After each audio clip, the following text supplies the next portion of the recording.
Welcome to day 61 of 90 Days Rich Challenge. And today I want to share with you lesson number 13, which I've got from trading and investing. And that is also one of the quotation which I've got from my mentors is that if you want to impress someone, make it complicated. But if you want to help someone, make it simple.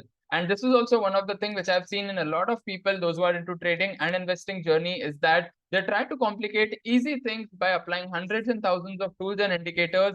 But at that point of time, they are unable to make profits, or they are only making smaller profits. And on the other side, there are a lot of people, those who actually trade in the most simplified manner by applying 2 to 3 tools or indicators maximum, and they make boatloads of money because they are making things more simpler and they are focusing on the process by applying proper systems and strategies at its place. So that is why it is absolutely mandatory to go deep into any one single concept rather than going broad, because once we go broad, then we are not going to understand any single concept. So the best practice which we can do at this point of time is to make things even more simpler so that we can get best possible results for ourselves.